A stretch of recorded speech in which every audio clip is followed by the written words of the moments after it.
아침을 여는 뉴스7 10월 13일 오늘의 주요 소식입니다. LG전자가 올해 3분기에 역대 분기 기준 최대 매출을 달성했습니다.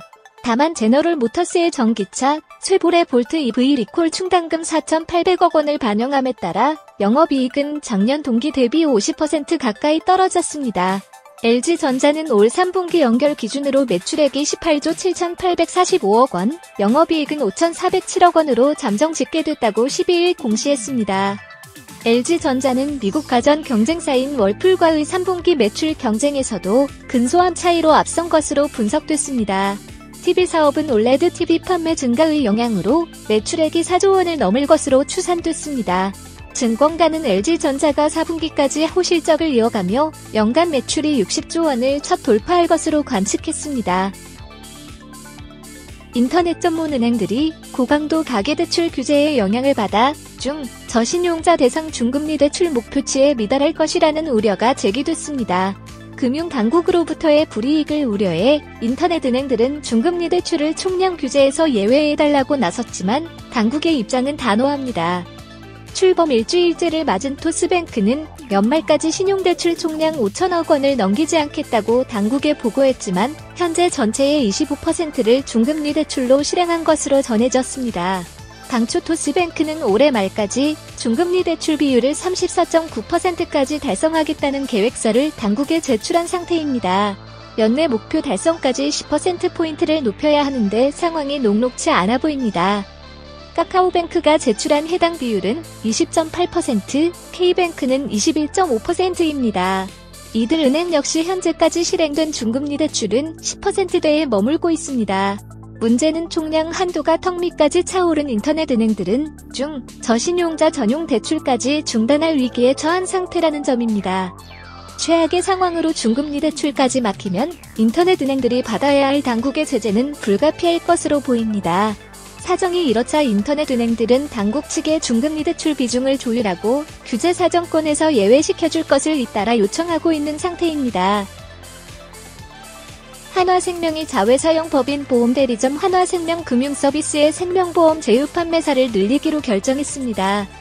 제휴 생명보험사 선정에 대한 구체적인 일자는 알려지지 않았지만 국정감사에서 관련 내용이 지적된 만큼 계획보다 앞당겨질 것으로 예상됩니다. 현재 한화생명금융서비스는 GA이면서도 생명보험 상품은 모회사인 한화생명 상품만 판매하고 있습니다. 문제는 GA가 원수보험사와 다르게 다양한 상품을 비교 분석해 소비자에게 제시하고 판매해야 한다는 점입니다.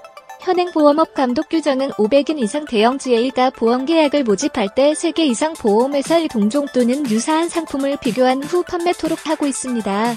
여기서 말하는 비교 상품은 다른 보험회사의 상품을 의미합니다.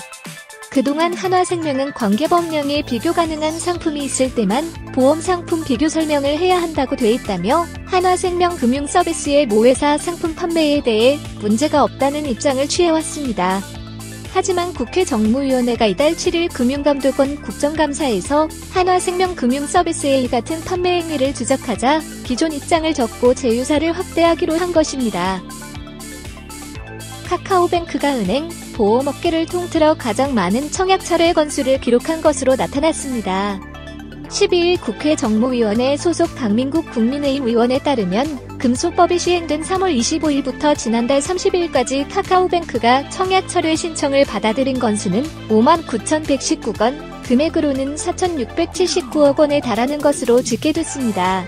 뒤를 이어 K뱅크가 1295건을 접수했고 금액은 1,856억 원 규모였습니다.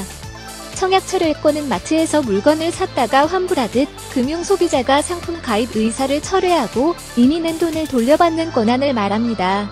은행에서 소비자들은 예금성 상품을 제외한 모든 신탁, 대출, 고난도 펀드 등 금융상품 구입을 일정 기간 내 취소하는 것이 가능합니다.